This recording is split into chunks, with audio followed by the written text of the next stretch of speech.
morning. So today I am making a very late Christmas cake, and actually I am doing a boiled fruit cake. I've soaked my fruit for over a week. It's 8 ounces of fruit. I'll give you the recipe at the end. It's 8 ounces of fruit and I've soaked it in just a cheap sherry, to be honest. Haven't paid a lot, actually got it from Aldi, to be honest. Excuse me. And you just put all your wet ingredients in here: sugar, water. I've added orange juice to my water as well, grated rind of an orange. As I say, I'll pop the recipe on here, and then you basically boil it up in a large saucepan. I say large because, as you can see, it sort of froths up a bit. Now, don't be scared of it frothing up, because when I first made it, I was panicking a bit, won't lie, because it frothed up. But as it boils out, and you boil it for a few moments, when it's reached boiling point, so you can see it's all frothy. Excuse my camera work, I'm trying to do 6 things at once. But when it boils out, you will see it sort of dissipates, it disappears, and you are left with just a liquor rather than a frothy mess. So do not panic like I did. And then you boil this up. It's really easy. You boil it up for a few minutes, then switch off the heat and let it cool right down. When it's cooled right down, you then add your eggs and your flour. And I'll tell you what the flour is, because I know that off by heart. It's 4 ounces of plain and 4 ounces of self-raising mixed together. Now then, you can see that one's bubbling. I've turned it right down. Get that simmering. And you simmer for, I usually simmer for about 4 minutes, to be honest. Just to make sure that the fruit's nice and soft, although mine's nice and soft, because, as I say, I've soaked my fruit in sherry. You can soak it in port, you can pop a bit of brandy or whiskey in there, it's entirely up to you, and soak my fruit, because I find that gives a more moist recipe. You can see now that all that froth is just dissipating. Excuse me, I've got the shakes this morning. Yeah? And that will go completely, and you're just left with a beautiful rich mixture. Okay, so that one's still frothy.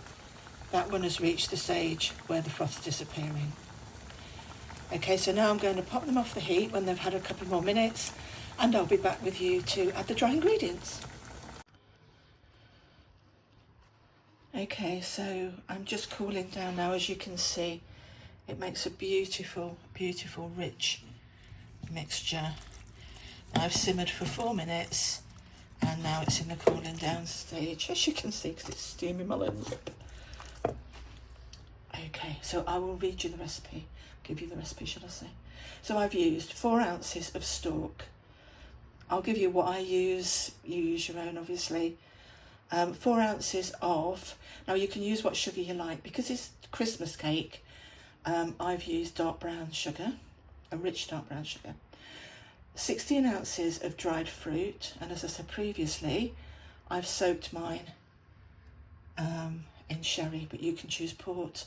You can pop a bit of whatever alcohol you like in it. 250 ml of water. Now I've done 200, and I've added fresh orange juice to mine, and I've also added the grated rind of the orange as well, because, as I said, I'm doing Christmas cake. 1 teaspoon of bicarbonate. Okay, so the water, the liquid, should come up to 250.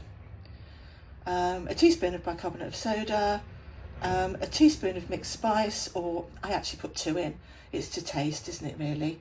And some freshly grated nutmeg. Sorry about that, I have trimmer. Okay, so that's what I've done, and all those ingredients are in the saucepan. And as I said, you boil that up, and then when it's reached boiling point, you pop it down to a simmer and simmer it for 3 to 4 minutes. I've done 4. And then you take it off the heat and let it cool down completely. And to that, when it's completely cooled, and I can't say enough completely cooled because otherwise you'll end up with scrambled egg, is 2 eggs to each batch and 4 ounces of plain flour and 4 ounces of self-raising flour mixed together and sieved in. And just stir that in. And then you pop it into, I find it makes a good £2 loaf tin.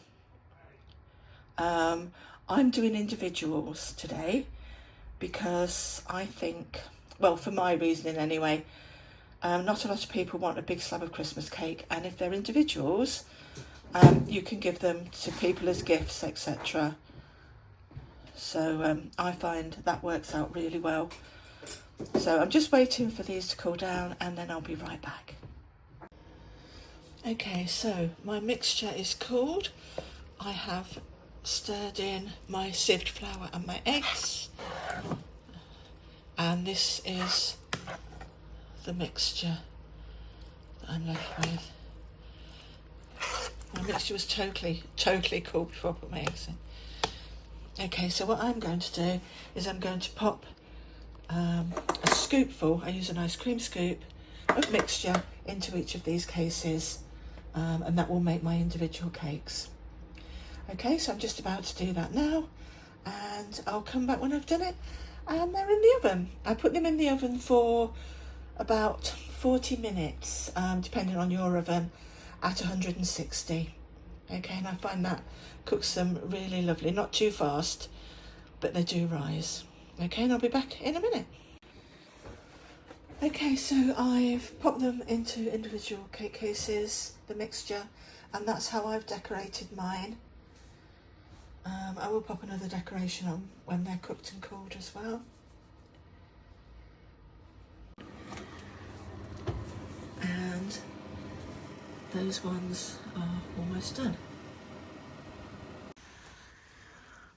Okay, so they're finished cooking now. The 2 batches I made 2.5 dozen cakes.